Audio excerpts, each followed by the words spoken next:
তাহলে রিজিক নিয়ে এত টেনশন করার কি আছে ভাই? টেনশনে কিছু আছে? কার কাছে রিজিক? আল্লাহ লিখে রাখছেন না? ইনশাআল্লাহ এর বাইরে কিছু হবে হবে না। অতএব এত দুশ্চিন্তার কিছু নাই, জীবনকে নিয়ে এত দুশ্চিন্তার কিছু নাই। জীবনটাকে কোরআন সুন্নাহর আলোকে এনজয় করেন। কোরআন সুন্নাহকে দিয়ে জীবনকে এনজয় করা যায়। কোরআন এবং সুন্নাহর আনুগত্যের মধ্য দিয়ে আপনি জীবনকে উপভোগ করেন, টেনশন করার দরকার নেই। মনে রাখবেন, আল্লাহ যদি আপনার সাথে থাকেন এবং আল্লাহ যদি আপনাকে কবুল করেন, পৃথিবীর কোনো শক্তি নাই আপনাকে টলাবে। পৃথিবীর কোনো শক্তি নাই, পৃথিবীর সমস্ত শক্তি একত্রিত হয়ে আপনার চুল বাঁকা করতে পারবে না, যদি আল্লাহ আপনার সাথে থাকে। আর যদি আল্লাহ আপনার সাথে না থাকে, আইওয়াস শোডাউন দিয়ে কোনো লাভ হবে না, কেউ আপনাকে বাঁচাতে পারবে। অতএব আল্লাহকে আপন করে নেন, যার যার হক তাকে তাকে দেন, নিজের হক আল্লাহর কাছে চেয়ে নেন, ইনশাআল্লাহ আপনি সুখে থাকবেন। এর আগে আল্লাহ পাক একা ছিলেন, আর কিচ্ছু ছিল না। হুয়াল আউয়াল ওয়াল আখির ওয়াজ যাহির ওয়াল বাতিন ওয়া হুয়া বিকুল্লি শাইইন আলিম, সূরা হাদীদ। আল্লাহ পাক একা ছিলেন, কোনো কিছু ছিল না, আল্লাহ একা ছিলেন। আবার কোনো কিছু যখন থাকবে না, আল্লাহ একা থাকবেন। কুল্লু মান আলাইহা ফান ওয়া ইয়াবকা ওয়াজহু রাব্বিকা যুল জালালি ওয়াল ইকরাম। এই বিষয়ে কোনো দ্বিমত আছে? এরপরে আল্লাহ পাক সৃষ্টি করেছেন আরশে আজিম। কি সৃষ্টি করেছেন? বিশাল আরশ, যার ছায়ায় আল্লাহ পাক কিয়ামতের মাঠে 7 শ্রেণীর মানুষকে ছায়া দিবেন। 7 শ্রেণী: 1, ন্যায়পরায়ণ বাদশা, যেটা এই বিশ্বে খুঁজে পাওয়াটা পূর্ণিমা চাঁদের মতো। 2, সেই যুবক যে তার পুরো যৌবনকাল আল্লাহর পথে ব্যয় করেছে, এটা সুযোগ আপনার সামনে আছে, আপনি লুফে নিতে পারেন, এই সুযোগটা আপনার সামনে আছে। 3, ওই ব্যক্তি যার কলব বা অন্তর মসজিদের সাথে ঝুলন্ত থাকে, টিকটকের সাথে নয়, মসজিদের সাথে ঝুলন্ত থাকে। এখনকার যুব সমাজের অন্তর অনলাইনে ঝুলন্ত থাকে, দেখবেন। 4, ওই দুই ব্যক্তি, যেই দুই ব্যক্তি পরস্পরকে শুধুমাত্র আল্লাহর জন্য ভালোবাসে। এখানে বয়ফ্রেন্ড গার্লফ্রেন্ড সম্পর্ক বোঝানো হয়নি। এই দুনিয়ার স্বার্থে জর্জরিত ভালোবাসার বাইরেও ডিভাইন একটা ভালোবাসা আছে, সেটা হচ্ছে আল্লাহর জন্য ভালোবাসা। আর যখন আপনি কাউকে আল্লাহর জন্য ভালোবাসবেন, তখন আপনি কষ্ট পাবেন না ইনশাআল্লাহ। যখন আপনি ভালোবাসার মানুষের কাছে কিছু প্রত্যাশা করবেন, তখন আপনি কষ্ট পাবেন পদে পদে। আল্লাহর জন্য ভালোবাসেন মানুষকে, আপনি কষ্ট পাবেন না ইনশাআল্লাহ। দুই ব্যক্তি যারা পরস্পরকে আল্লাহর জন্য ভালোবাসে, আরো সে ছায়া ছায়া পাবে। 5, ওই যুবক যাকে কোনো সুন্দরী নারী আহ্বান করেছে জেনার জন্যে, কিন্তু সেই যুবক বলেছে আমি আল্লাহকে ভয় করি, যেটা এই জেনারেশনের মধ্যে খুঁজে পাওয়া দুষ্কর। বরং তারা উল্টা প্রত্যাশায় থাকে যে কখন কোনো মেয়ে আমাকে প্রপোজ করবে। তারা ইউসুফ নয় আলাইহিস সালাম। 6, ওই ব্যক্তি যার ডান হাত কি দান করছে, বাম হাত খবর রাখে না। ডান হাত কি দান করছে, বাম হাত খবর রাখে না। আমাদের মতো নয় যে অল্প কিছু দান করেই দানবীর টাইটেল লাগিয়ে মানুষের দুয়ারে দুয়ারে যাচ্ছি সাপোর্টের জন্য, এমন নয়। 7, ওই ব্যক্তি যে নীরবে নিভৃতে আল্লাহর কথা স্মরণ করে এবং আল্লাহর কথা স্মরণ করতে করতে তার চোখ দিয়ে অশ্রু প্রবাহিত হয়। এই 7 শ্রেণীর মানুষকে আল্লাহ রাব্বুল আলামিন তার ওই আরশের ছায়ায় কিয়ামতের মাঠে ছায়া দিবেন ইনশাআল্লাহ তাআলা। আমরা কি এই ছায়াটা পেতে চাই? অপশন আমাদের সামনে খোলা আছে। আমরা কিন্তু ওই যুবক হতে পারি, ওই দুই ব্যক্তি হতে পারি, ওই ব্যক্তি হতে পারি যে মসজিদের সাথে সম্পর্ক রাখে, গোপনে দান করতে পারি, রাতে নিভৃত আল্লাহর জন্য কাঁদতেও পারি না? সব সুযোগ আমাদের সামনে আছে। আল্লাহ চাইলে আপনি ন্যায়পরায়ণ বাদশাও হতে পারবেন ইনশাআল্লাহ, যদি আল্লাহ আপনার তাকদিরে লিখে রাখেন, এটাও সম্ভব। চলে আসেন আরশে আজিমের পরে আল্লাহ পাক সৃষ্টি করেছেন কলম, এবং কলম সৃষ্টি করে আল্লাহ পাক পুরো মহাবিশ্বের তাকদির লিখেছেন। পৃথিবীর শেষ দিন পর্যন্ত কি হবে না হবে, খুঁটিনাটি বিষয়, এত খুঁটিনাটি যে আল্লাহ পাকের ওই লিখার বাইরে পৃথিবীতেও কোনো আযাব গজব আসে না। যা লেখা আছে ওটাই আসবে। পৃথিবীতে যা আসছে যে আযাব, যে বিপদ, যে বালা মুসিবত গুলো আসছে আসমানি এবং জমিনের, এগুলোও আল্লাহর কাছে লেখা আছে। বলেন সুবহানাল্লাহ। এমনকি এই পৃথিবীতে কতজন মানুষ এসেছে, চলে গেছে এবং আসবে, এই হিসেব আল্লাহর কাছে আছে। চিন্তা করতে পারেন, পৃথিবীতে কত মাখলুক আছে, হিসেব আল্লাহর কাছে আছে। এই মহাবিশ্বে কত গ্যালাক্সিজ আছে, গ্রহ নক্ষত্র আছে, আল্লাহর কাছে হিসেব আছে। পিঁপড়া কতটুকু আছে এই পৃথিবীতে, এটা আল্লাহ জানেন কতগুলো আছে। সমুদ্রের নিচে কি আছে আল্লাহ জানেন। প্রতিটা বিষয় মহাবিশ্বের লিখিত হয়ে গেছে। এখন যে আল্লাহর কাছে সব লিখিত আছে, সেই আল্লাহ কি আমার রিজিকের মালিক নন? তাহলে রিজিক নিয়ে এত টেনশন করার কি আছে ভাই? টেনশনে কিছু আছে? কার কাছে রিজিক? আল্লাহ লিখে রাখছেন না? ইনশাআল্লাহ এর বাইরে কিছু হবে? হবে না। অতএব এত দুশ্চিন্তার কিছু নাই। জীবনকে নিয়ে এত দুশ্চিন্তার কিছু নাই। জীবনটাকে কোরআন সুন্নাহর আলোকে এনজয় করেন। একটা বই আছে না, এনজয় ইওর লাইফ, বইটা পড়েছেন? কোরআন সুন্নাহকে দিয়ে জীবনকে এনজয় করা যায়। কোরআন এবং সুন্নাহর আনুগত্যের মধ্য দিয়ে আপনি জীবনকে উপভোগ করেন। টেনশন করার দরকার নেই। মনে রাখবেন, আল্লাহ যদি আপনার সাথে থাকেন এবং আল্লাহ যদি আপনাকে কবুল করেন, পৃথিবীর কোনো শক্তি নাই আপনাকে টলাবে। পৃথিবীর কোনো শক্তি নাই, পৃথিবীর সমস্ত শক্তি একত্রিত হয়ে আপনার চুল বাঁকা করতে পারবে না, যদি আল্লাহ আপনার সাথে থাকে। আর যদি আল্লাহ আপনার সাথে না থাকে, আইওয়াশ শোডাউন দিয়ে কোনো লাভ হবে না, কেউ আপনাকে বাঁচাতে পারবে। অতএব আল্লাহকে আপন করে নেন, যার যার হক তাকে তাকে দেন, নিজের হক আল্লাহর কাছে চেয়ে নেন, ইনশাল্লাহ আপনি সুখে থাকবেন। তাকদীর আল্লাহ পাক লিখে ফেলেছেন। এরপরে আল্লাহ রাব্বুল আলামিন কি লিখেছেন? এরপরে আল্লাহ রাব্বুল আলামিন মহাবিশ্ব সৃষ্টি করেছেন 6 দিনে। কয় দিনে? কোরআনে দলিল আছে, হুয়াল্লাযী খালাকাস সামাওয়াতি ওয়াল আরদা ফি সিত্তাতি আইয়াম। তিনি সেই আল্লাহ যিনি আসমান সমূহ, একটা আসমান নয়, আসমান সমূহ মানে যতগুলো আসমান আছে, আর আমরা জানি 7টা আসমান আছে। কয়টা? 7টা মহাবিশ্ব আছে। এখন পর্যন্ত সায়েন্স যত কিছু আবিষ্কার করেছে, এগুলো প্রথম মহাবিশ্বের আবিষ্কার। দ্বিতীয়টাতে ওরা যেতেই পারেনি এখন পর্যন্ত। অতদূর পর্যন্ত স্পেসশিপ যেতেই পারবে না। কথা কি বুঝতে পারছেন? এটা প্রথম আসমানের বিষয়। এরকম আরো 6টা আসমান মহাবিশ্ব আল্লাহ পাক প্রস্তুত করেছেন। তারপরে আছে সিদরাতুল মুনতাহা, তার উপর একটা মহাসাগর আছে, তারপরে কুরসি, তার উপরে আরশে আজিম। আর আরশে আজিমের উপরে আল্লাহ সুবহানাহু ওয়া তাআলা। এখানে একজন মানুষ ওই পর্যন্ত চলে গিয়েছিলেন। তিনি কে? মুহাম্মদুর রাসূলুল্লাহ সাল্লাল্লাহু আলাইহি ওয়াসাল্লাম। তার মর্যাদা আর বোঝার বাকি আছে? তো সবার প্রতি অনুরোধ থাকবে, সেই ব্যক্তি, সেই নবী মুহাম্মদ সাল্লাল্লাহু আলাইহি ওয়াসাল্লামের সুন্নাহ মাফিক জীবন যাপন করেন। আল্লাহ পাক তৌফিক দান করুন। এবং এই সুন্নাহটা জীবনের একটা ক্ষেত্রে মানলে হবে না, জীবনের সমস্ত ক্ষেত্রেই মানতে চেষ্টা করতে হবে। আল্লাহ পাক তৌফিক দান করুন। আমিন। আল্লাহ রাব্বুল আলামিন এরপরে মহাবিশ্ব সৃষ্টি করে দীর্ঘদিন পর্যন্ত, অনন্তকাল বলবো না, দীর্ঘদিন পর্যন্ত মানুষ সৃষ্টি করেন নাই। জি, সূরা দাহরের প্রথম আয়াতে আল্লাহ পাক বলেছেন, হাল আতা আলাল ইনসান হিনুম মিনাদ দাহরি লাম ইয়াকুন শাইআম মাযকুরা। মানুষের উপরে এমন একটা সময় চলে গেছে যে মানুষ কোনো আলোচ্য বিষয় ছিল না।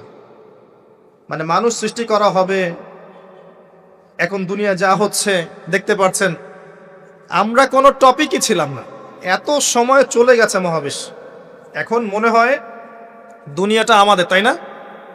মানুষই সব, মানুষই এই দুনিয়ার পলিটিক্যাল মালিক, ইকোনমিক মালিক, সংস্কৃতির মালিক, পরিবার, ব্যক্তি, সমাজ, সবকিছু মালিককে মালিক মনে হয় এখন মানুষকে।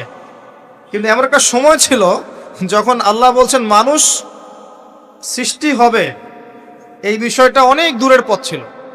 আল্লাহর জ্ঞানে ছিল, কিন্তু মহাবিশ্বে মানুষের অস্তিত্ব ছিল না। এই মহাবিশ্বেই মানুষের অস্তিত্ব ছিল না।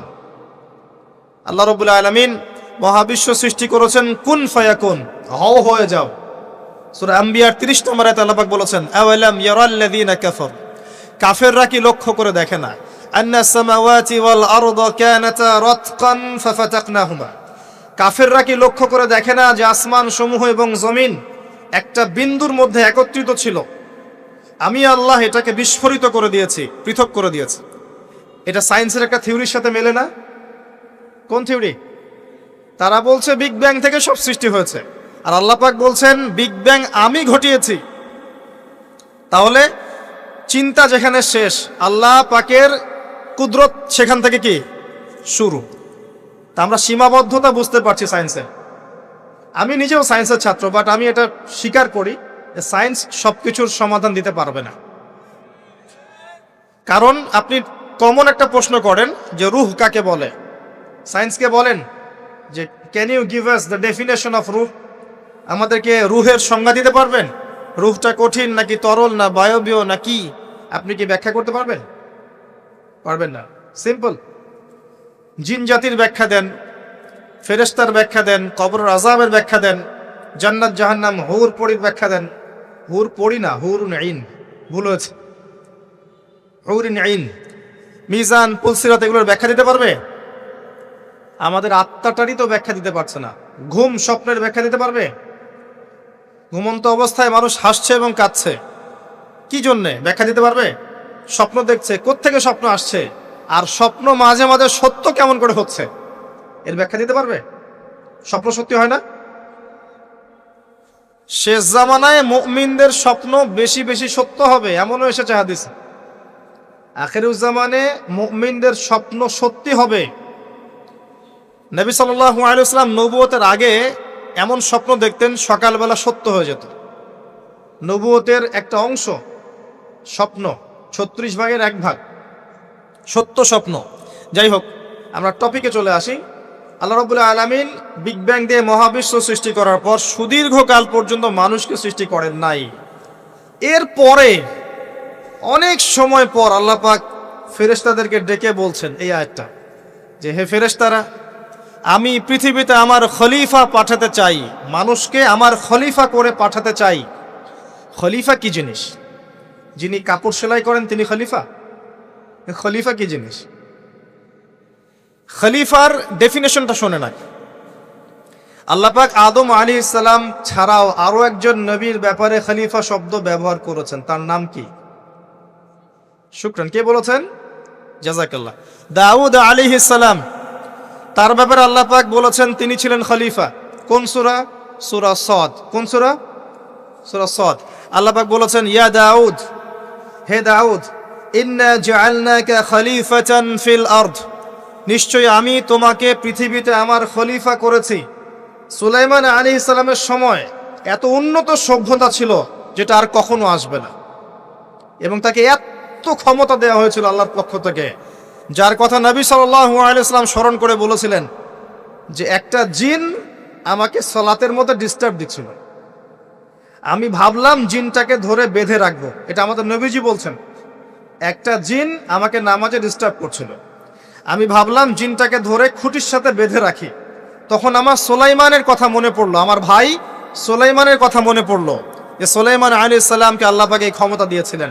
আর সুলাইমান আলাইহিস সালাম আল্লাহর কাছে দোয়া করেছিলেন, আল্লাহ আমাকে যে ক্ষমতা দিয়েছো এরপরে আর কাউকে দিও না, এটা দোয়া করেছিলেন।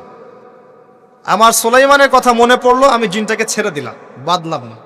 আমাদের নবী মুহাম্মদ সাল্লাল্লাহু আলাইহি ওয়াসাল্লাম মানুষের সম্মান বুঝতেন।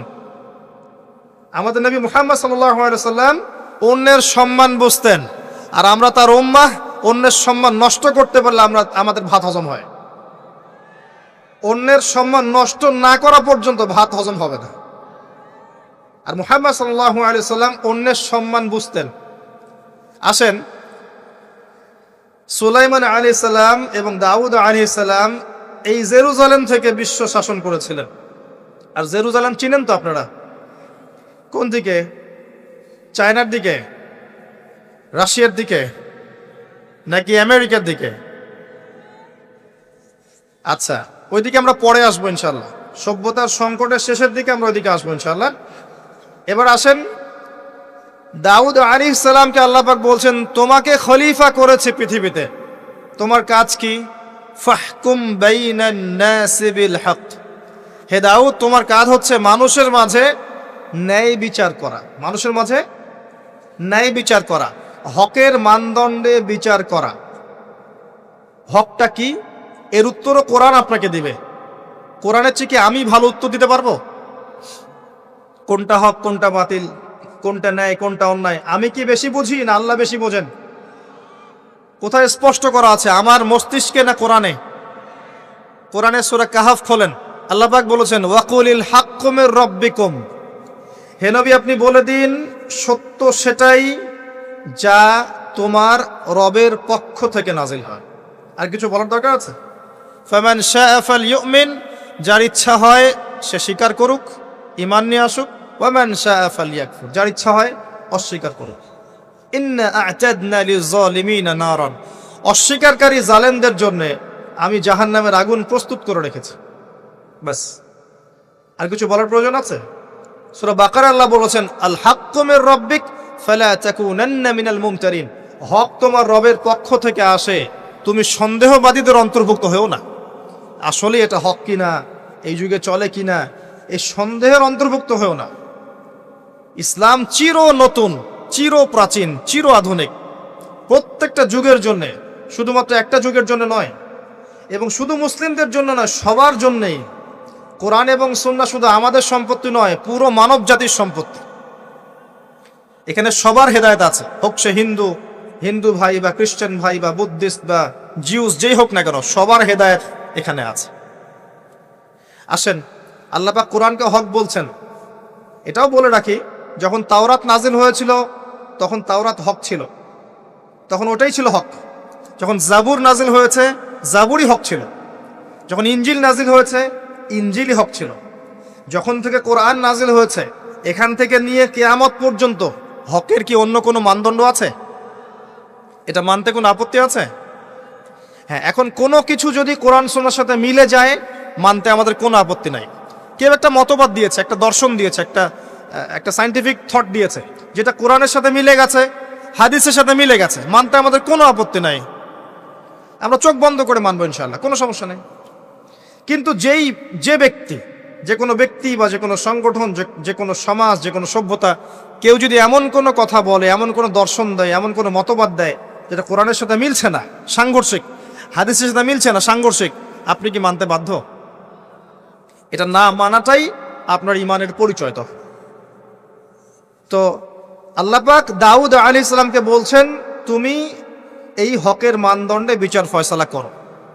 ওয়ালা তাত্তাবিউল হাওয়া, নিজের প্রবৃত্তির অনুসরণ করো না। প্রবৃত্তি মানে নিজের মন গড়া বিষয়ের অনুসরণ করো না। ইউদিল্লুকা আন সাবিলিল্লাহ, তাহলে এটা তোমাকে আল্লাহর রাস্তা থেকে সরিয়ে দিবে। নিশ্চয়ই যারা প্রবৃত্তির অনুসরণ করেছে তারা আল্লাহর পথ থেকে সরে গেছে। এই কারণে বিমা নাসু ইয়াউমাল হিসাব, তারা হিসাবের দিনটা ভুলে গেছে। আমি কি বুঝাতে পারছি ভাই? তাহলে আল্লাহ পাক খলিফার ফাংশন দিলেন। খলিফার কাজ কি তাহলে? খলিফার কাজ হচ্ছে আল্লাহর পক্ষ থেকে আসা সত্যের মানদণ্ডে মানুষের মাঝখানে ফয়সালা করা। আমার কথা ক্লিয়ার? পরিবেশ পরিস্থিতি যদি অনুকূলে না থাকে সে করবে না, তার ক্ষমতা নাই। লা ইউকাল্লিফুল্লাহু নাফসান ইল্লা ওয়াসআহা। কিন্তু আকীদা রাখতে কি কোনো সমস্যা আছে যে এটাই চূড়ান্ত সত্য? আমি তো আগেই বলেছি, এই যুগে সারেন্ডার করতে হবে। আপনি 100% ইসলাম ফলো করতে পারবেন না। তো 100% ইসলাম ফলো করা এই যুগে আমার মতে পসিবল না, ইল্লা মাশাআল্লাহ। তো আল্লাহ পাক যদি কিছু মানুষকে বাছাই করে তৌফিক দেন, সেটা আল্লাহ পাকের নিজস্ব ব্যাপার, ইখতিয়ার, স্বাধীনতা। আসেন, আল্লাহ রাব্বুল আলামিন এখানে খলিফার ফাংশন বললেন এবং আদম আলাইহিস সালামকে এই খলিফা করে পৃথিবীতে পাঠালেন। সভ্যতার শুরু হলো। সভ্যতার শুরু রোমকদের দ্বারা হয় নাই, সভ্যতার শুরু পশ্চিমাদের দ্বারা হয়নি, সভ্যতার শুরু হয়েছে নবীদের দ্বারা।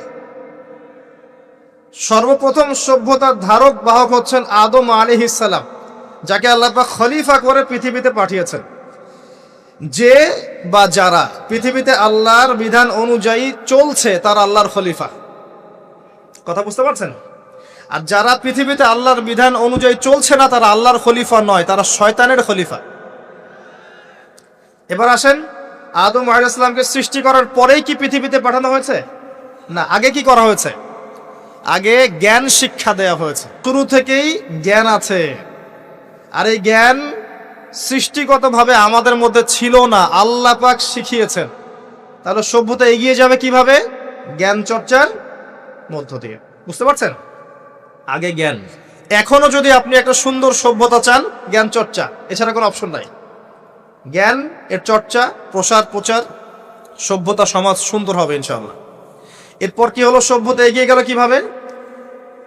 তার বুকের হাড় থেকে হাওয়া আলাইহিস সালাম, এই যে সভ্যতার একটা অংশ, মহিলাদেরকে ছাড়া কি আপনি সমাজ চিন্তা করতে পারবেন? তারা আমাদের মধ্য থেকেই সৃষ্টি, এবং বাঁকা হাড় থেকে। জোরে চাপ দিতে যায় না, ভেঙে যাবে। জোরে চাপ দিতে যায় না, ভেঙে যাবে। বাস্তব অভিজ্ঞতা থেকেই বলছি। আর ছেড়ে দিলে আবার ওইভাবেই থেকে যাবে। এজন্য উত্তম নসিহতের মধ্য দিয়ে একটু মানায় টানায় চলতে হবে আর কি দুনিয়ার জীবন। সবকিছু 100% মনের মতো হবে না, একটু মানায় নিয়ে চলতে হবে। কারণ আমি নিজেও সাহাবী নই, দেখবেন আমার স্ত্রীও মহিলা সাহাবী নন, আপনিও সাহাবী নন, আপনার স্ত্রীও মহিলা সাহাবী নন। তাই ওই হিসাব কিতাব করে লাভ নাই। আমরা সবাই অপরাধী, সবার মাঝে ল্যাকিংস আছে। এই জন্য সবার উচিত সবার ভুলগুলোকে ক্ষমা করে দুনিয়ার জীবনটা হৃদ্যতা ভালোবাসার সাথে কাটানো। তাহলে পরিবার ঠিক থাকবে ইনশাআল্লাহ। এরপরে কি পরীক্ষা? কিসের পরীক্ষা? এই গাছের কাছে যেও না। কোন গাছ? এই প্রশ্নের দরকার নাই তো আমার, কোন গাছ? যে গাছই হোক, এই গাছের কাছে যেও না। তার আগে আল্লাহ পাক বলে দিলেন আদম আসো। ফেরেশতাদেরকে ডাকলেন, আদম তুমি এই নামগুলো বলে দাও। তিনি সব নাম বলে দিলেন। ফেরেশতাদেরকে আগে জিজ্ঞাসা করেছিলেন তোমরা বলে দাও, তারা বলেছে লা ইলমা লানা ইল্লা মা আল্লামতানা। এখানে জ্ঞানের মধ্য দিয়ে আল্লাহ পাক আদম আলাইহিস সালামকে সম্মানিত করলেন। জ্ঞান, সম্মান, নবী, সভ্যতার সূচক। আমার কথা কি বুঝতে পারছেন? এরপরে ইবলিস, সবাই সেজদা করলো। আদম জ্ঞানে জয়ী হয়েছে, তোমরা সবাই তাকে সেজদা করো। আল্লাহ পাক আদম আলাইহিস সালামকে বড় করলেন, কারণ তিনি তাকে ভালোবাসেন। আল্লাহ পাক আমাদেরকে ভালোবাসেন, বাসেন না? আল্লাহ পাক আমাদেরকে প্রচন্ড ভালোবাসেন। আর আপনি যাকে ভালোবাসবেন তাকে বড় করতে চাইবেন না? আল্লাহ পাক আদম আলাইহিস সালামকে উঁচু করলেন, তোমরা আদমকে সিজদা করো। ওয়া ইয কুলনা লিল মালাইকাতি ইসজুদু লিআদম ফাসাজাদু, সবাই সিজদা করলো ইল্লা ইবলিস। ইবলিস কেন সিজদা করলো না? কিয়াস করলো, খলাকতানি মিন নার ওয়া খলাকতাহু মিন তিন। আমাকে সৃষ্টি করেছেন আগুন দিয়ে, তাকে সৃষ্টি করেছেন মাটি দিয়ে, আমি কেন তাকে সিজদা করতে যাব? রিমেম্বার, লিসেন টু মি, ইবলিসের জ্ঞান ছিল, ইবলিসের আমল ছিল। আই রিপিট, ইবলিসের জ্ঞান ছিল, ইবলিসের আমল ছিল। ইবলিসের মাঝে বিনয় ছিল না, অহংকার ছিল। ইবলিস ধ্বংস হয়ে গেছে। যদি আমাদের জ্ঞান, আমাদের ডিগ্রি, আমাদের সার্টিফিকেট আমাদেরকে অহংকারী বানায়, আমরা ইবলিসের কাতারভুক্ত হয়ে যাব, নাউযুবিল্লাহ। ঠিক আছে? এবার ইবলিসকে বের করে দেয়া হলো, চিরস্থায়ী জাহান্নামী, অভিশপ্ত করা হলো। আদম এবং হাওয়া আলাইহিস সালাম জান্নাতে রাখা হলো। গাছের কাছে যেও না, তারা চলে গেলেন। কিভাবে চলে গেলেন? এখানে আসেন। ইবলিস এসে ওয়াসওয়াসা দিয়েছে। কি ওয়াসওয়াসা সেটা শোনেন। এটা একটা ভালো প্রশ্ন। কোন ওয়াসওয়াসায় পড়ে তারা এই কাজটা করে ফেললেন? এটা সূরা তহার মধ্যে আছে। কোন সূরা? তহা। এখানে আল্লাহ পাক বলেছেন, ইবলিস এসে বলেছিল যে তোমরা যদি ওই গাছের কাছে যাও এবং এর ফল খাও, তাহলে তোমরা চিরস্থায়িত্ব লাভ করবে। চিরস্থায়িত্ব, অমর হয়ে যাবে, অমর। কথা বুঝতে পারছেন? অমরত্ব। অমরত্বের টোপ দিয়ে ইবলিস এভাবে ওয়াসওয়াসা দিয়েছে আমাদের পিতাকে, আমাদের মাকে। এর ফলশ্রুতিতে আল্লাহ রাব্বুল আলামিন আমাদেরকে নামিয়ে দিয়েছেন পৃথিবীতে। আল্লাহ পাক নামিয়ে দেওয়ার সময় আদম এবং হাওয়া আলাইহিস সালাম তাদেরকে ক্ষমা করে দিয়েছেন, কিন্তু একটা সময় দিয়েছেন, এখন আর জান্নাতে থাকা হবে না, পৃথিবীতে চলে যাও, এখানেও চিরস্থায়ী জীবন পাবে না, নির্দিষ্ট সময় থাকবে। এর মধ্যে আমি তোমাদের রিজিক দিব, তোমাদেরকে আমি খাবার দিব, বাসস্থান দিব, সবকিছু দিব, স্ত্রী সন্তান যা যা লাগে মৌলিক চাহিদা সব দিব। তখন যদি তোমরা আমার হেদায়েতকে মেনে চলো, আবার জান্নাতে ফিরে আসবে। যদি না মানো, ইবলিসের সাথে জাহান্নাম। কথা ক্লিয়ার? সহজ সরল জীবন দর্শন, দ্য ফিলোসফি অফ লাইফ। এত দর্শন শেখার দরকার নাই।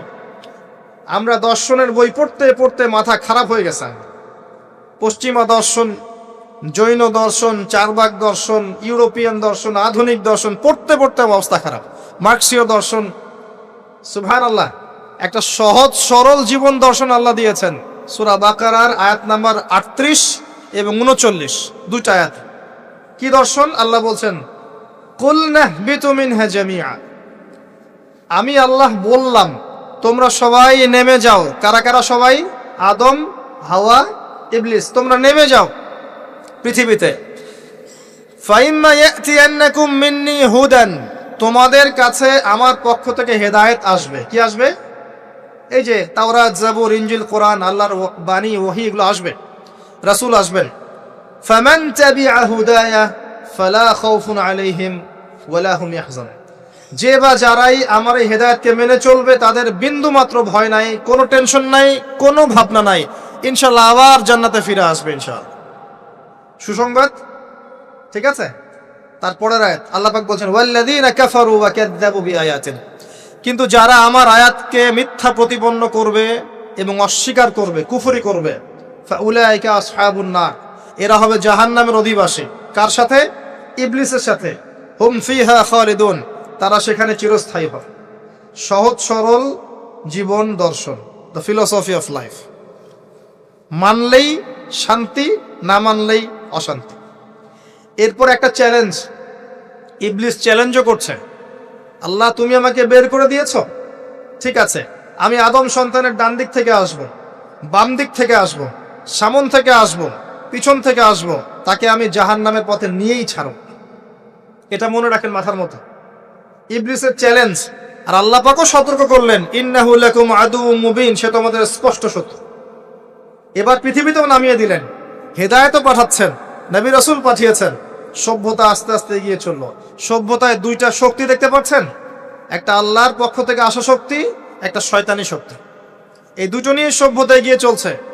আবারও বলছি, সভ্যতা শুরু হয়েছে নবী দ্বারা, রোমকদের দ্বারা নয়। সভ্যতা শুরু হয়েছে নবী দ্বারা। মানুষ আগে গাছের ছাল পাতা পরে থাকতো না। সূরা আরাফে আল্লাহ পাক বলেছেন আমি মানুষের জন্য, আদম হাওয়া আলাইহিস সালাম, তাদের জন্য লেবাস পাঠিয়েছি, পোশাক পাঠিয়েছি। আমি লেবাস নাজিল করেছি উপর থেকে। লোহার খনি দেখেছেন? লোহার খনি কেউ কি বিশ্বাস করবে যে লোহা মহাকাশ থেকে পৃথিবীতে এসে পড়েছে? ওয়ানজালনাল হাদিদ, আল্লাহ পাক বলছে আমি হাদিদ নাজিল করেছি। কোরআন নাজিল করা বোঝেন? কোরআন নাজিল মানে কি? আল্লাহর উপর থেকে কোরআন আসেনি। জিবরাইল আলাইহিস সালাম কোরআন নিয়ে আসছেন না নিচে মুহাম্মদ সাল্লাল্লাহু আলাইহি ওয়াসাল্লামের কাছে? এই যে কোরআন নাজিল হচ্ছে, আনজালা। আল্লাহ পাক এই কথা বলছেন যে লোহা আমি নাজিল করেছি। লোহার একটা অণু আপনি তৈরি করতে পারবেন পৃথিবীতে ল্যাবে বসে? সুবহানাল্লাহ। আল্লাহ পাক নাজিল করেছেন। ঠিক একইভাবে আল্লাহ পাক পোশাক নাজিল করেছিলেন আদম এবং হাওয়া আলাইহিস সালাম তাদের জন্য। তারা গাছের ছালপাতা পরে ঘোরাফেরা করতেন না। বোগাস কথাবার্তা শেখায় মানুষ।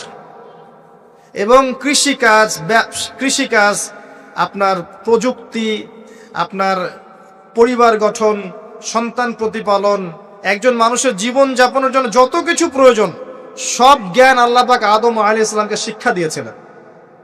দুনিয়াতে আসার পরে যখন যেটা প্রয়োজন হয়েছে, ওহী নাজিল হয়েছে, জিবরাইল আলাইহিস সালাম তাকে শিখিয়ে দিয়েছেন।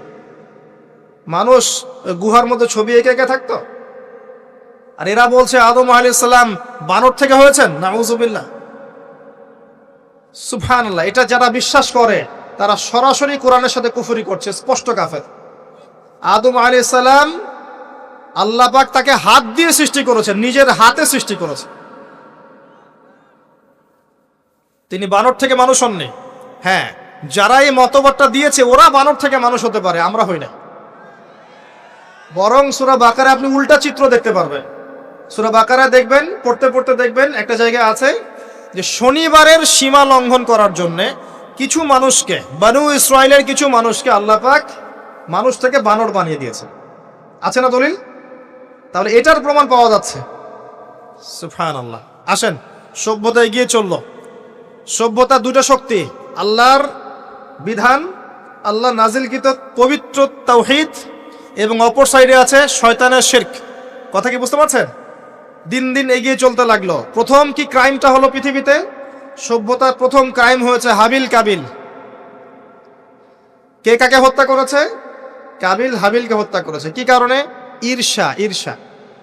এখান থেকে এই সভ্যতার শিক্ষা কি? শিক্ষা হচ্ছে এটাই, আজকের দিনেও যদি আমরা হাবিল আর কাবিলের মতো এই যে কাবিল যেমন করে ঈর্ষা পরায়ণ হয়ে হাবিলকে হত্যা করেছে, এই ঈর্ষা ত্যাগ না করতে পারি, তাহলে এ উম্মার তাকদিরে খারাপই আছে। কথা কি বোঝা যায়? আমরা এখন পর্যন্ত সেই কাবিলের সুন্নত ত্যাগ করতে পারি নাই। ভিতরটা হিংসা দিয়ে ভর্তি, জর্জরিত। এগুলো যদি খুলে আল্লাহ পাক দেখাতে পারতেন জনগণের সামনে, লজ্জায়, দুর্গন্ধে, ধিক্কার জানাতে জানাতে আপনি আমার লেকচারও শুনতে আসতেন না। হ্যাঁ, যদি আমার কলিজাটাকে খুলে আল্লাহ পাক দেখাতেন যে দেখো এর কলিজার মধ্যে কি পরিমাণ হিংসা আছে, ঈর্ষা আছে, দুনিয়ার লোভ আছে, লালসা আছে, পরশ্রী কাতরতা আছে, দুর্গন্ধে আপনি আমার লেকচার শুনতে আসতেন না। জি, এটা সৌভাগ্য যে আমাদের ভিতরটা আল্লাহ পাক দেখান না। আল্লাহ পাক আমাদের কলবটাকে পরিষ্কার করুন, আত্মশুদ্ধি দান করুন, আল্লাহর নূর দান করুন এবং ঈর্ষা ত্যাগ করার তৌফিক আল্লাহ পাক দান। এবার আসেন, সভ্যতা এগিয়ে চলছে, লেকচারটা একটু লম্বা হতে পারে, একটু ধৈর্য ধরেন। সভ্যতা এগিয়ে চলছে, আদম আলাইহিস সালামের যুগে কোনো পাপাচার খুব একটা দেখা যাচ্ছে না, শুধু এই পাপাচার ছাড়া। এর পরের জেনারেশনে গিয়ে দেখছি নূহ আলাইহিস সালামের কওম। কার কওম? নূহ আলাইহিস সালাম, 5 জন বড় বড় নবীর একজন। 5 জন বড় বড় নবীর নাম নূহ আলাইহিস সালাম, ইব্রাহিম, মূসা, ঈসা, মুহাম্মদ সাল্লাল্লাহু আলাইহি ওয়াসাল্লাম। আমি কিন্তু শেষে প্রশ্ন করব, উত্তর দিতে হবে, ঠিক আছে? ইনশাআল্লাহ। সঠিক উত্তর দিতে পারলে পুরস্কার, না পারলে যে পারবে তাকে আপনি হাদিয়া দিবেন, আপনার পকেট থেকে হাদিয়া নিয়ে তাকে দেওয়া হবে ইনশাআল্লাহ। তো নূহ আলাইহিস সালামের যুগে কি শিরক, প্রথম শিরকের পাপ মানুষ দেখল। ইয়াগুস, ইয়াউক, নাসর, এরকম কিছু মূর্তি ছিল। এই মূর্তিগুলো তার উপাসনা করা শুরু করল। বাই দ্য ওয়ে, এই মূর্তিগুলো কিন্তু তারা হাতে তৈরি করে নাই। আমার কথাটা ভালো করে বোঝেন। এই মূর্তিটা তারা আসলে অটোমেটিকলি হাতে তৈরি করে নাই। এই মূর্তিটা তৈরি করার পিছনে শয়তান তাদেরকে ওয়াসওয়াসা দিয়েছিল। কি ওয়াসওয়াসা দিয়েছিল? এই ব্যক্তিরা ছিল আগের সময়কার বুজুর্গ ব্যক্তি। বুজুর্গ ব্যক্তি বোঝেন? পরেশগার বুজুর্গ ব্যক্তি। তো শয়তান এদেরকে বুঝিয়েছিল, যদি তোমরা বুজুর্গ ব্যক্তিদের, আল্লাহওয়ালা মানুষদের মূর্তি তৈরি করে মসজিদের বাইরে রাখো, তাদেরকে দেখলে তোমাদের ইবাদতে মনোযোগ বাড়বে। শয়তান এই ওয়াসওয়াসা দিয়েছে। ওই জেনারেশন তাই করলো। ওই জেনারেশন যখন চলে গেল, পরের প্রজন্মকে শয়তান ওয়াসওয়াসা দিল, আরে মসজিদের বাইরে কেন, ভেতরেই রাখলে হয়। তারা ভেতরে নিয়ে আসলো, এই জেনারেশন শেষ হয়ে গেল। তারপরে আরেকটা জেনারেশন আসলো, ওদেরকে শয়তান বুঝালো সরাসরি এদের কাছে চাইলেই হয়। শিরক শুরু হলো। আপনি কি বুঝতে পারছেন কিভাবে শিরক শুরু হয়েছে বিশ্বে? এবার নূহ আলাইহিস সালাম 950 বছর তার কওমকে দাওয়াত দিলেন, শিরক ছেড়ে দাও, শিরক ছেড়ে দাও। কত বছর? 9টা শতাব্দী, 9.5 শতাব্দী তিনি তার উম্মাহকে দাওয়াত দিলেন, শিরক ছেড়ে দাও। তার স্ত্রী পর্যন্ত তার কথা শুনলো না, তার ছেলেও তার কথা শুনলো না। দাওয়াতটা কেমন ছিল? আমাদের মতো এই যে লাক্সারিয়াস বসে বসে দাওয়াত দেয় এমন নয়। দাওয়াতটা এমন ছিল, নূহ আলাইহিস সালাম নিজেই বলছেন, ইন্নী দাআউতু কওমি লাইলা ওয়া নাহার। আল্লাহ, আমি আমার কওমকে দিন রাত দাওয়াত দিয়েছি, দিন রাত 24 ঘন্টা। ওয়ালাম ইয়াজিদহুম দুআই ইল্লা ফিরারা। আমার দাওয়াত শুনে মানুষ খালি পালিয়েই গেছে, পালিয়েই গেছে। এরকম করে দাওয়াত দিয়েছেন, এমন ভাবে দাওয়াত দিয়েছেন, শেষে সমাজের মানুষ শুনছে না, পরিবারের লোকও কথা শুনছে না। তখন হাত উঁচু করে বলছেন, রব্বি আন্নী মাগলুবুন ফান্তাসির। আল্লাহ, আমি পরাজিত, আমাকে সাহায্য কর। তখন আল্লাহ পাক প্লাবন পাঠালেন, ধ্বংস হয়ে গেল জালেম। আর যারা মুমিন তাদেরকে আল্লাহ পাক উদ্ধার করলেন কিস্তিতে করে। সভ্যতার সংকট বুঝতে পারছেন? সভ্যতার সংকট মানে হচ্ছে শিরক। যখন সভ্যতায় শিরক এসেছে, আল্লাহ পাক তাওহীদ পন্থীদেরকে বাঁচিয়েছেন, মুশরিকদেরকে ধ্বংস করে দিয়েছে। এবং এই মুশরিকদেরকে আল্লাহ পাক পরকালেও জাহান্নামের আগুনে জ্বালাবেন, আর তাওহীদ পন্থীদেরকে আল্লাহ পাক পরকালে জান্নাত দিবেন ইনশাআল্লাহ। এই সভ্যতা এগিয়ে যাচ্ছে, এরপরে আরো এগিয়ে গেল। সব তো বলার সময় নাই, কয়েকটা বলছি। এগিয়ে যেতে যেতে একটা কওম আসলো, একটা সভ্যতা আসলো, যারা এত শক্তিশালী, ফিজিক্যাল স্ট্রাকচার এত লম্বা চওড়া, মানে এক একজন তাল গাছের সমান সমান লম্বা মানুষ, আদম সন্তান। পাহাড় কেটে কেটে বাড়ি নির্মাণ করে। এবং তাদের এই সভ্যতা সম্পর্কে আল্লাহ পাক বলেছেন, যে লাম ইউখলাক মিসলুহা ফিল বিলাদ, এমন সভ্যতা পৃথিবীতে সৃষ্টি করা হয়নি। এত উচ্চ মানের সভ্যতা ছিল। এদের নাম ছিল আদ জাতি। আদ কি নাম? তাদের নবী ছিলেন হুদ আলাইহিস সালাম। কি নাম? হুদ আলাইহিস সালাম। তিনি দাওয়াত দিলেন একই স্টাইলে, আল্লাহর ইবাদত করো, আমার আনুগত্য করো, শিরিক করো না, ইত্যাদি ইত্যাদি। কওম তার কথা শুনলো না। অল্প কিছু মানুষ শুনলো, তাদেরকে তিনি সাথে নিয়ে চলে গেলেন। আল্লাহ পাক জালেমদেরকে ধ্বংস করে দিলেন। একই সুন্নাহ। কিভাবে ধ্বংস করলেন? ঝঞ্ঝা বায়ু দিয়ে, এমন বাতাস, যে বাতাসে পুরো কওম উড়ে চলে গেল খেজুর গাছের মতো, খেজুর গাছের ডালের মতো পড়ে থাকলো। যারা বলতো মান আশাদ্দু মিন্না কুওয়া, আমাদের চেয়ে শক্তিশালী আর কে আছে, আল্লাহ পাক ওদেরকে বাতাস দিয়ে উড়িয়ে শেষ করে দিলেন। সুবহানাল্লাহ। এরপরে আরেকটা সভ্যতা আসলো, যার নাম সামুদ। তাদের নবীর নাম সালেহ আলাইহিস সালাম। তারাও আদ জাতির ভাই, ওরাও ফিজিক্যালি অনেক স্ট্রং ছিল। একইভাবে নবী দাওয়াত দিলেন, তারা কবুল করলো না। আল্লাহ পাক ওই মুমিনদেরকে উদ্ধার করলেন, বাকিদেরকে বজ্রপাত দিয়ে ধ্বংস করে দিলেন। কি দিয়ে ধ্বংস করলেন? বজ্রপাত। বজ্রপাতের প্রচন্ড শব্দে কর্ণঘোর ফেটে গেল, তারা তাদের ঘরের সামনেই পড়ে থাকলো। এটা একটা কওম ছিল, যেই কওমটাকে বলা হয়েছিল যে সময় আছে তোমাদের সামনে, তোমরা চাইলে তওবা করে ফিরে আসতে পারো, অথবা 3 দিন ভোগবিলাস করতে পারো, ধ্বংস আসবে, আযাব আসবে। ওরা বলেছিল বরং আমরা 3 দিন ভোগবিলাস করে নেব। কোন সম্প্রদায়ের সাথে এই আকীদাটা মিলছে? বর্তমান যুগের কোন সভ্যতার সাথে এই আদর্শটা মিলছে? কথা কি বুঝতে পারেন? কারা শিখায় মানুষকে খাও দাও ফুর্তি করো, খাও দাও ফুর্তি করো, কালকের কি চিন্তা, আজকেই বেঁচে নাও? কারা শিখায়? এই যে সালেহ আলাইহিস সালামের কওম এমন ছিল, তওবা করে ফিরে আসো। ওরা বলছে না, 3 দিন সময় আছে, খেয়ে নিয়ে ফুর্তি করে নেব। জেনা, মদ, খাওয়া দাওয়া সব চললো। তৃতীয় দিন সকালবেলা ফজরের সময় বিকট শব্দে ওদের কর্ণগুহর আল্লাহ ফাটিয়ে দিলেন, এবং ঘরের সামনে চিৎপটাং হয়ে পড়ে থাকলো। কম শেষ, ডিস্ট্রয়। এখনো হিজাজ অঞ্চলে তাদের ধ্বংসাবশেষ দেখা যায়, অনলাইনে সার্চ করে দেখেন। সভ্যতা এগিয়ে চললো। আপনি কি সভ্যতার এগিয়ে যাওয়ার মধ্যে মিল পাচ্ছেন? কোনো একটা কমন জিনিস পাচ্ছেন? প্রত্যেক সভ্যতা আল্লাহ পাক ওহী নাজিল করেছেন, রাসূল পাঠিয়েছেন, আনুগত্যের দিকে আহ্বান করেছেন। যারা করে নাই ধ্বংস, যারা করেছে সফল। সভ্যতার সংকট। সভ্যতা এগিয়ে যেতে যেতে একটা কওম আসলো, যার নাম হচ্ছে শুআয়ব, কওমে মাদিয়ান। কি নাম? কওমে মাদিয়ান। শুআয়ব আলাইহিস সালামের কওম। শুআয়ব আলাইহিস সালাম একজন নবী ছিলেন, যিনি তার মেয়েকে মূসা আলাইহিস সালামের সাথে বিয়ে দিয়েছিলেন। ওইদিকে আমরা আসছি ইনশাআল্লাহ। শুআয়ব আলাইহিস সালামের কওমের অপরাধ ছিল, এরা মাপে কম দিত এবং ডাকাতি করত। কি করত?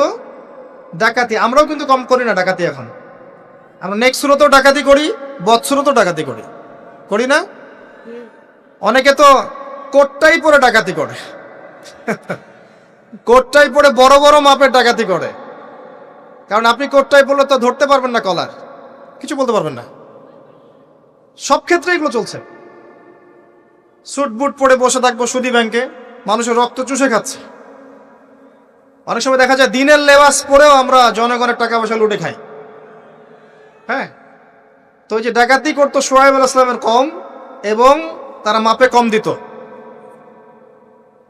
রমজান মাসে একটা অনুরোধ করবো, আল্লাহর ওয়াস্তে কৃত্রিম সংকট তৈরি করে মানুষকে কষ্ট দিয়েন না, বরং এই মাসে আপনি দাম আরো কমিয়ে দেন, আল্লাহ আপনার রিজিকে বারাকা দিবেন। ইনশাআল্লাহ মানুষকে খাওয়ান, বেশি বেশি ইফতার করান, বেশি বেশি ইফতার করান, সমাজ কল্যাণমূলক কাজ করেন, আল্লাহ রহম করবে ইনশাআল্লাহ। আল্লাহর ওয়াস্তে এই মাসটাকে কোটিপতি হওয়ার সুযোগ মনে করেন না, এটা আপনার ক্ষমা পাওয়ার মাস। আল্লাহ পাক বোঝার তৌফিক দান করুন তাদেরকে। তারপরেও কিছু মানুষ থাকবে, লাহুম কুলুবুন লা ইয়াফকাহুনা বিহা, যাদের কলব আছে উপলব্ধি করে না, ওয়া লাহুম আযানুন লা ইয়াসমাউনা বিহা ওয়া লাহুম আ'য়ুনুন লা ইবসিরুনা বিহা, কান আছে শোনে না, চোখ আছে দেখবে না। উলাইকা কাল আনআম, এরাই জন্তু জানোয়ারের মতো। বাল হুম আদাল, বরং তার চেয়ে ওরা নিকৃষ্ট। বাল হুম আদাল, বরং তার চাইতেও নিকৃষ্ট। ওয়া উলাইকা হুমুল গাফিলুন, এরা গাফিল সম্প্রদায়। আসেন, মাপে কম দেওয়া, ডাকাতি করার কারণে আল্লাহ পাক কি করলেন? আল্লাহ পাক এই মাদিয়ান জাতি ইতিহাসে প্রথমবার, সভ্যতায় প্রথমবার এই মাদিয়ান জাতিকে আল্লাহ পাক ভূমিকম্প দিয়ে ধ্বংস করেছে। ভূমিকম্প দিয়ে আল্লাহ পাক ধ্বংস করেছেন ওয়ার্ল্ড হিস্ট্রিতে প্রথম এই মাদিয়ান কওমকে। আর এই ভূমিকম্প আখিরুজ্জামানেও আসবে, বড় বড় তিনটা, একটা পূর্ব দিকে, একটা পশ্চিমে, আর একটা বিশ্বের মাঝখানে। অপেক্ষা করতে থাকেন এবং প্রস্তুতি গ্রহণ করতে থাকেন, সামনে আসবে ইনশাআল্লাহ আযজা ওয়া জাল। কারো ঠেকানোর ক্ষমতা নাই, বিকজ এটা হাদিসে লেখা আছে, কিছু করার নাই। একটা কাজই করার আছে, পরকালের ফিকির করা আর মৃত্যুর প্রস্তুতি গ্রহণ করা। আসেন, এরপর কি হলো? সভ্যতা এগিয়ে চললো। নবী মূসা আলাইহিস সালামের কওম আসলো, বনু ইসরাইলের ঘটনা আপনারা জানেন। এর আগে একটা স্কিপ করে গেছে, ওইদিকে আসছি। এর আগে ইব্রাহিম আলাইহিস সালাম ছিলেন, মনে আছে? ওই যে নমরুদ, ইব্রাহিম আলাইহিস সালাম বাবা তার আহ্বানে সাড়া দিচ্ছে না, বাড়ির থেকে চলে গেলেন। স্ত্রী সারা কিনে চলে গেলেন প্যালেস্টাইন, সেখানে থাকা শুরু করলেন। পরে হাজারা আলাইহিস সালামকে বিয়ে করলেন, সেখান থেকে আবার মক্কা, সেখানে সন্তানকে জবাই করার ফিতনা, পরীক্ষা, সফল হলেন, প্রত্যেকটা ক্ষেত্রে সফল হলেন। আল্লাহ রাব্বুল আলামিন তাকে বলেছেন যে ইব্রাহিম একাই একটা উম্মাহ। আল্লাহ পাক তাকে অগ্নি পরীক্ষা নিলেন, অগ্নি পরীক্ষাতেও তিনি পাশ করলেন। নমরুদকে আল্লাহ পাক ধ্বংস করলেন, ইব্রাহিমকে বিজয়ী করলেন। বলেন সুবহানাল্লাহ। সভ্যতার একই চিত্র। এবার মূসা আলাইহিস সালামের সময় আপনি গিয়ে দেখবেন ফেরাউনকে আল্লাহ পাক দলবল সহ ডুবিয়ে মারলেন। মূসা আলাইহিস সালাম বনী ইসরাইলকে আল্লাহ পাক উদ্ধার করলেন। একই চিত্র। সভ্যতার সংকট, বুঝতে পারছেন? সভ্যতার সংকটের মধ্যে যখনই আপনি দেখবেন শিরিক আছে, আল্লাহর অবাধ্যতা আছে, নবীর আনুগত্য নাই, ধ্বংস। যখনই তাওহীদ আছে, সুন্নত আছে, হালাল আছে, নবীর আনুগত্য আছে, সাফল্য। সভ্যতা আরো এগিয়ে গেল। দেখবেন দাউদ আলাইহিস সালামের যুগ আসলো, তিনি জেরুজালেম থেকে ওয়ার্ল্ড শাসন করা শুরু করলেন। সুলাইমান আলাইহিস সালামের সময় আসলো, তিনি আরো বড় পরিসরে শাসন করা শুরু করলেন। এদিকে ইউসুফ আলাইহিস সালামের সময় এসেছিল, যিনি মিশরে রাজত্ব করেছিলেন। ইয়াকুব আলাইহিস সালামের সময় এসেছিল। ইদ্রিস আলাইহিস সালামের যুগ এসেছিল। যুলকারনাইন তার সময় এসেছিল, যিনি মাশরিক মাগরিব বিজয় করেছিলেন। অনেক যুগ চলে গেল, এমনকি ঈসা ইবনে মারইয়ামের সময় আসলো, তিনিও একই সুন্নাহ পালন করতে লাগলেন। এরপরেও মুহাম্মদ সাল্লাল্লাহু আলাইহি ওয়াসাল্লামের সময় আসলো। এখান থেকে আপনি একটু বচন কবুল করতে লাগলো এবং ইসলামের প্রচার প্রসার বাড়তে লাগলো। যত প্রচার বাড়তে লাগলো, কাফের মুশরিকদের নির্যাতন তত বেশি বাড়তে লাগলো। এত নির্যাতন বাড়তে লাগলো, এক পর্যায়ে মক্কা থেকে আবিসিনিয়ায় হিজরত করতে হলো, হাবাসা, ইথিওপিয়ায়। সেখানে বাদশা নাজাশী ছিলেন, তিনি মুসলিমদেরকে আশ্রয় দিলেন, সেখানে মুসলিমরা থাকতে লাগলো। এমনকি নবী সাল্লাল্লাহু আলাইহি ওয়াসাল্লাম তায়েফে গেলেন সাহায্য পাওয়ার আশায়। তায়েফবাসী খারাপ ব্যবহার করলো, তাকে রক্তাক্ত করলো, তিনি আবার মক্কায় ফিরে আসলেন। তিনটা বছর গাছের ছাল পাতা খেয়ে সাহাবায়ে কেরামকে শিয়ারে আবু তালেবে রাত দিন কাটাতে হলো। 3 বছরের বয়কট জীবন। এরপরে একই বছর অল্প কয়েকদিনের ব্যবধানে চাচা আবু তালেব এবং স্ত্রী খাদিজা রাদিয়াল্লাহু আনহা ইন্তেকাল করলেন। নবী সাল্লাল্লাহু আলাইহি ওয়াসাল্লাম বিষণ্ণ হয়ে পড়লেন। আল্লাহ পাক তাকে মেরাজ ঘটালেন, তার সমস্ত বিষণ্ণতা দূর হয়ে গেল। নবী সাল্লাল্লাহু আলাইহি ওয়াসাল্লাম 11তম বর্ষে ইয়াসরিব থেকে আগত 6 জন যুবককে দাওয়াত দিলেন, যাদের নেতা ছিল সাআদ বিন জুরারাহ রাদিয়াল্লাহু আনহু। এই 6 জন ইয়াসরিব মানে মদিনা থেকে এসেছিল, তার ইসলাম কবুল করে আবার মদিনায় ফেরত গেল। তার পরের বছর তারা আরো 6 জনকে নিয়ে আসলো, 6 যোগ 6 মোট 12 জন। এর পরের বছর মুসআব বিন উমাইর রাদিয়াল্লাহু আনহুর দাওয়াতের ফলে 12 থেকে 75 জন মানুষ মদিনা থেকে এসে ইসলাম কবুল করলো। মদিনায় হিজরতের পটভূমি তৈরি হলো। নবী সাল্লাল্লাহু আলাইহি ওয়াসাল্লাম তার পরের বছর হিজরত করলেন মদিনায় সাহাবায়ে কেরামকে নিয়ে। এই যে মদিনা, এটাই হলো প্রথম ইসলামিক স্টেট। কথা কি বুঝতে পারছেন? ওই দাউদ এবং সুলাইমান আলাইহিস সালামের পর এবং ইউসুফ আলাইহিস সালামের যুগের পর এই মদিনাই হচ্ছে পরবর্তী ইসলামিক স্টেট। এখানে ছিল রাষ্ট্রের সমস্ত সংজ্ঞা, এখানে ফুলফিল হলো। এখানে জনগণ হলো, এখানে সার্বভৌমত্ব থাকলো, এখানে গভর্নমেন্ট হলো এবং যার প্রেসিডেন্ট স্বয়ং মুহাম্মদ সাল্লাল্লাহু আলাইহি ওয়াসাল্লাম। আমার কথা কি বুঝতে পারছেন? আমি একটু দ্রুত নিয়ে যাচ্ছি আপনাদেরকে, সময় শর্ট। এবার এই মদিনাকে প্রোটেক্টেড করার জন্য নবী সাল্লাল্লাহু আলাইহি ওয়াসাল্লাম সামরিক বাহিনী থেকে শুরু করে ইকোনমিক বেস, আপনার পলিটিক্যাল অ্যাফেয়ার্স, সমস্ত বিষয়গুলো করতে লাগলেন। এক পর্যায়ে আবু সুফিয়ানের কাফেলাকে আক্রমণকে কেন্দ্র করে বদরের যুদ্ধ হয়ে গেল। আর এই যুদ্ধে মুসলিমদেরকে আল্লাহ পাক বিজয় দান করলেন। তার পরের বছর উহুদের যুদ্ধ হলো। আমাদের একটা ভুলের কারণে আমরা এই যুদ্ধের সাময়িক বিপর্যয়ের শিকার হলাম। পরাজিত হয়নি, সাময়িক বিপর্যয় শিকার হয়েছে। স্বয়ং নবী সাল্লাল্লাহু আলাইহি ওয়াসাল্লামকেও মার খেতে হয়েছে। জি, এবং 70 জন সাহাবী এখানে ইন্তেকাল করেছেন, শাহাদাত বরণ করেছেন, যার মধ্যে হামজা রাদিয়াল্লাহু আনহুও ছিলেন। এর পরের বছর 10,000 সৈন্য নিয়ে মুশরিকরা আক্রমণ করলো মদিনা। এখানে 1.5-2 মাস মদিনাকে অবরোধ করে রাখলো। এটা হলো খন্দকের যুদ্ধ, আহজাবের যুদ্ধ। সূরা আহজাব পড়ে দেখেন। এরপর তারা ফিরে চলে গেল। এবার নবী সাল্লাল্লাহু আলাইহি ওয়াসাল্লাম বললেন, আজকের পর থেকে তারা আর আমাদেরকে আক্রমণ করতে পারবে না, আমরাই করবো ইনশাআল্লাহ। এরপর নবী সাল্লাল্লাহু আলাইহি ওয়াসাল্লাম দাওয়াত বাড়াতে লাগলেন, ইকোনমিক বেস বাড়াতে লাগলেন, সামরিক বিষয়গুলো শক্তিশালী করতে লাগলেন এবং গোত্রে গোত্রে ইসলামের দাওয়াত পৌঁছে দিতে লাগলেন। এক পর্যায়ে স্বপ্ন দেখলেন তিনি মক্কা তাওয়াফ করছেন। সাহাবীরা বুঝে ফেললেন যে আমরা মক্কায় ঢুকবো। তারা ইহরাম বেঁধে মক্কায় ঢুকতে লাগলেন। প্রতিবন্ধকতা দেওয়া হলো হুদাইবিয়া নামক জায়গায়। হুদাইবিয়া নামক জায়গায় খালিদ বিন ওয়ালিদ, যিনি তখন ইসলাম কবুল করেননি রাদিয়াল্লাহু আনহু, তিনি মুসলিমদেরকে ঠেকিয়ে দিলেন, যাওয়া হবে না। এর ফলশ্রুতিতে এখানে চুক্তি হলো, যেটাকে আমরা হুদাইবিয়ার সন্ধি বলে থাকি। চুক্তির প্রতিটা দফায় বাইরের চোখ দিয়ে মনে হয় যে আমাদের প্রতিকূলে যাচ্ছে, কিন্তু আদতে এগুলো আমাদের অনুকূলে ছিল। কি দফা? 10 বছর আমরা যুদ্ধ করব না, ওকে ডান। তোমাদের কেউ আমাদের দলে আসলে ফিরাই দেওয়া লাগবে, আমাদের কেউ তোমাদের দলে গেলে ফিরাই দিব না, ওকে ডান। এই বছর ওমরা করতে পারবে না, ফেরত যেতে হবে, ঠিক আছে ডান। পরের বছর আসতে হবে, তাও 3 দিনের জন্য বিনা অস্ত্রে, ওকে ডান। সবকিছুই ডান, যাও। এই চুক্তি হয়ে গেল। আল্লাহ পাক আয়াত নাজিল করলেন, ইন্না ফাতাহনা লাকা ফাতহাম মুবিনা। এই চুক্তির মধ্যেই তোমাকে আমি বিজয় দিয়েছি হে নবী সাল্লাল্লাহু আলাইহি ওয়াসাল্লাম। বলেন সুবহানাল্লাহ। কি বিজয় বোঝেন এই জায়গাটা। কুরাইশরা ছিল সবচেয়ে বড় শত্রু, আর আমাদের আরেকটা শত্রু ছিল ইহুদিরা, যাদের মধ্যে 3টা গোত্র ছিল, বনু কুরাইজা, বনু কাইনুকা, বনু নাজির।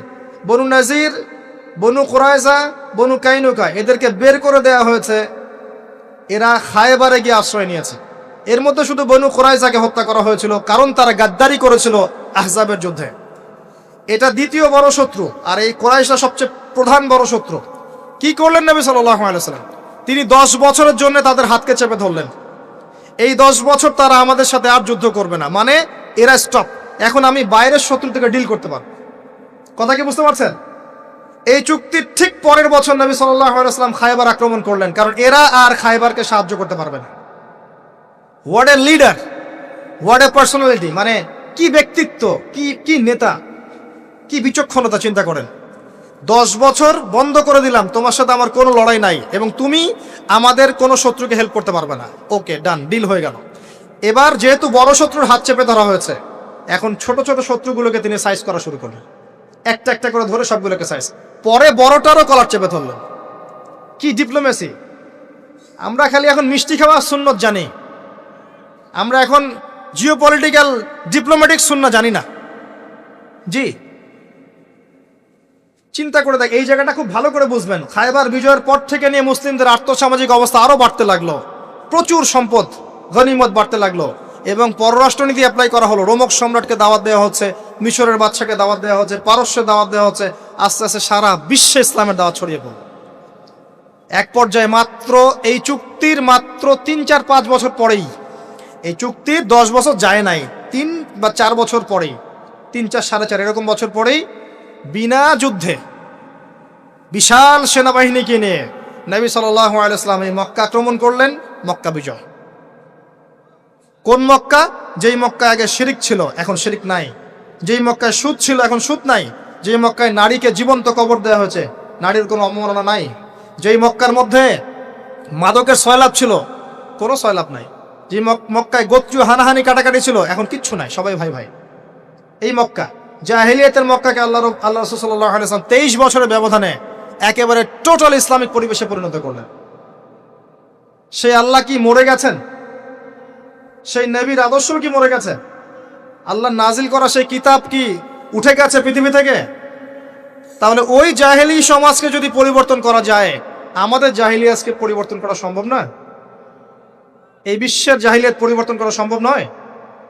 আমরা করতে পারি না পারি, আল্লাহ পাক এমন প্রজন্ম আনবেন, দেখে নিন তারা করে দেখাবে ইনশাআল্লাহ। যখন আল মাহদি আসবেন, ঈসা ইবনে মারিয়াম আসবেন, তখন জাহিলিয়াতের রেশ মাত্র থাকবে না ইনশাআল্লাহ, ইনশাআল্লাহু আযজা ওয়া জাল। এর আগ পর্যন্ত কঠিন সময় আছে। ওই কঠিন সময় যাওয়ার আগে আরেকটু পথ পাড়ি দেওয়া আপনাদেরকে। মুহাম্মদ সাল্লাল্লাহু আলাইহি সাল্লাম এই যে মক্কা ইসলামিক পুরো একটা এনভায়রনমেন্ট প্রতিষ্ঠা করলেন, এরপর কি এটা থেমে গিয়েছিল? এরপর আবু বকর সিদ্দিক রাদিয়াল্লাহু আনহু এসেছেন, তিনিও সেই খেলাফার দায়িত্ব পালন করেছেন। কোন খেলাফা? ফাহকুম বাইনান নাসি বিল হক, সূরা সাদ। তারপরে এসেছেন ওমর ইবনে খাত্তাব, আরো 10 বছর, তখন মুসলিমরা অর্ধ বিশ্ব শাসন করেছে। এরপরে এসেছেন উসমান রাদিয়াল্লাহু আনহু, মুসলিমরা আরো বড় বিশ্ব শাসন করেছে। তারপরে এসেছে আলী রাদিয়াল্লাহু আনহুর যুগ, তখন মুসলিমরা অভ্যন্তরীণ কিছু ক্রন্দলে লিপ্ত হয়ে গিয়েছিল, এখানে মুসলিমদের শক্তিটা কিছুটা কমে যায়। আলী রাদিয়াল্লাহু আনহুকে হত্যা করা হয়েছিল, তাকে চোরাগুপ্ত হামলা চালিয়ে হত্যা করা হয়েছে, ঠিক যেমন ওমর রাদিয়াল্লাহু আনহুকে হত্যা করা হয়েছিল। এরপর কি হয়েছে? এরপর মুসলিমদের মাঝে আস্তে আস্তে ফিতনা বাড়তে শুরু করেছে। একদল মানুষ বের হয়েছে যারা বলেছে যে আলী রাদিয়াল্লাহু আনহু তিনি নবী, নাউজুবিল্লাহ। এরা তাকে নিয়ে এত বেশি বাড়াবাড়ি করেছে যে তারা পথভ্রষ্ট হয়ে গেছে।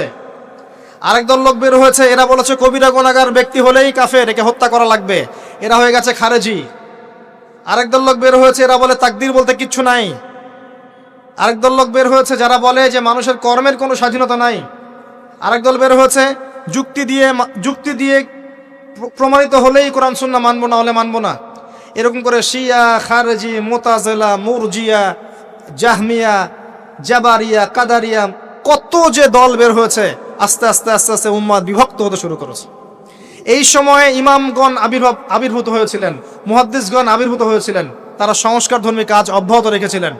এভাবে আস্তে আস্তে মাযহাবগুলো গড়ে উঠেছে, হাদিসের কিতাবগুলো আমরা পেয়েছি, সভ্যতা এগিয়ে গেছে। আগাতে আগাতে এক পর্যায়ে উমাইয়ারা শাসন নিয়েছে। উমাইয়ারা প্রায় 132 বছর এই উম্মাকে লিড দিয়েছিল। তখন ইসলামী খেলাফার একটা শেল ছিল, একটা শেল, যদিও তারা ভিতর থেকে ফাসেক হয়ে গিয়েছিল, কিন্তু একটা শেল ছিল 132 বছরের মতো। ইসলাম এগিয়ে গেছে, সভ্যতা এগিয়ে গেছে, সভ্যতার অমুকরা দিয়েছে, সভ্যতা মুসলিমরা দিয়েছে, সভ্যতা এগিয়ে গেছে। এরপরে আব্বাসীয় খেলাফত এসেছে, প্রায় 500-550 বছর, 550 বছর তারা পৃথিবী শাসন করেছে। আব্বাসীয়দের সময় মুসলিমদের ভিত যখন দুর্বল হয়ে যায়, তখন মঙ্গোলিয়ানরা আব্বাসীয়দেরকে আক্রমণ করেছিল এবং 40 দিনের ব্যবধানে 20 লাখ মুসলিমকে হত্যা করেছে। যখনই আল্লাহ পাকের ওই সুন্নাহ, যখনই অমুসলিমরা তো আছেই, মুসলিমরাও যদি আল্লাহর বিধান থেকে সরে গিয়েছে, আল্লাহ পাক ওদেরকেও সরিয়ে দিয়েছেন, নতুন সম্প্রদায় নিয়ে এসেছেন। এটাই সভ্যতার সংকট। আবার কথাটা ভালো করে বোঝেন, অমুসলিমদের কথা বাদ দেন, মুসলিমরা যখন দায়িত্ব পেয়েছে মুহাম্মদ সাল্লাল্লাহু আলাইহি ওয়াসাল্লামের সময় থেকে নিয়ে, তখন মুসলিমরাও যদি আল্লাহ এবং তার রাসূলের অবাধ্যতা করেছে, আল্লাহ পাক মুসলিমদেরকেও সরিয়ে দিয়েছেন, অন্য নতুন প্রজন্মকে নিয়ে এসেছেন। এটা আল্লাহর সুন্নত, মনে রাখবেন।